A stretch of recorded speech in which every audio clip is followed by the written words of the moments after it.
আসসালামু আলাইকুম, welcome back to my channel. আর আজকে আমি আপনাদেরকে তৈরি করে দেখাবো চিংড়ি মাছ দিয়ে ফুলকপি রান্না। আর এর সাথে আমি দিয়ে নিব একটু আলু। এই আলুটা আমি এভাবে ছোলা সহই রেখেছি।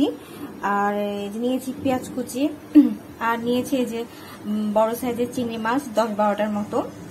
আর এটা হচ্ছে গিয়ে আপনার ফুলকপির আশেপাশে যে পাতাটা থাকে সেই পাতাটা, আর মাঝখানে যে একটা অংশ থাকে সেটাও আমি এখানে সুন্দর করে কেটে নিয়েছি। মানে এটা খেতে কিন্তু অনেক মজা। আপনারা অনেকেই খায় না হয়তো, বাট আমার দিতে খুবই ভালো লাগে। যাই হোক, এখন আমি একবারই চুলায় চলে যাব, আপনাদের আমি এটা রান্না করে দেখাই। চুলায় একটি কড়াই দিয়ে দিয়েছি, আর এখন দিয়ে দিব পরিমাণ মতো সরিষার তেল। আর তেলটা গরম হওয়া পর্যন্ত ওয়েট করব। তেলটা আমার গরম হয়ে আসছে, আর আমি এখন দিয়ে দিব পেঁয়াজ কুচি। আর এখন দিয়ে দিব স্বাদ মতো লবণ। আর পেঁয়াজটা একটু লাল লাল করে ভেজে নিব। আর এখন আমি দিয়ে দিব চিংড়ি মাছ।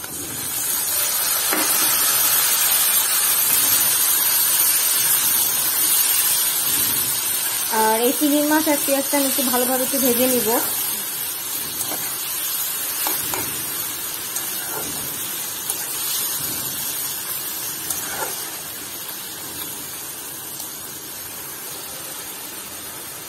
আর এখন দিয়ে দিব 1 চামচের মতো মরিচের গুঁড়া।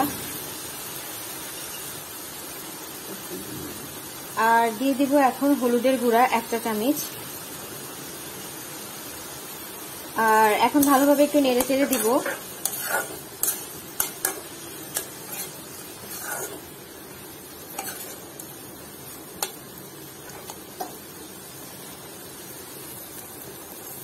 আর আমার তেলটা ভেসে আসছে। আর এখন আমি দিয়ে দিব পরিমাণ মতো পানি। আর এখন এই পানিটা দিয়ে আমি একটু ভালোভাবে কষিয়ে নিব।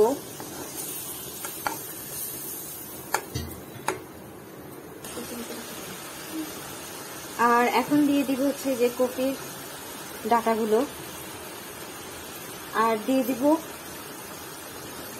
ফুলকপির কচি পাতা।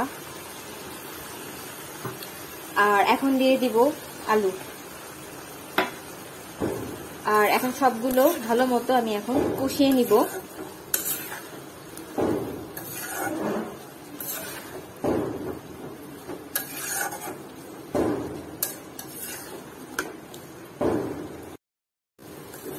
আলু চিংড়ি মাছ দিয়ে আমার এটা কষানো হয়ে আসছে। আর এখন আমি দিয়ে দিব ফুলকপি।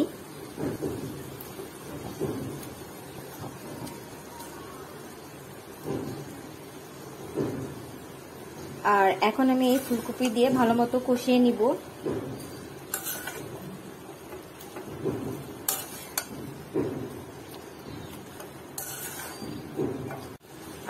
আমি এটা ফুলকপিটা ভালো মতো কষিয়ে নিয়েছি আলু দিয়ে, চিংড়ি মাছ দিয়ে। আর এখন দিয়ে দিব পানি।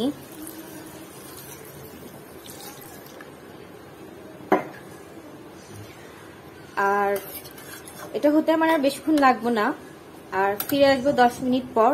আর আমি একটা সার্ভিং ডিশে এটা 10 মিনিট পর তুলে নিব।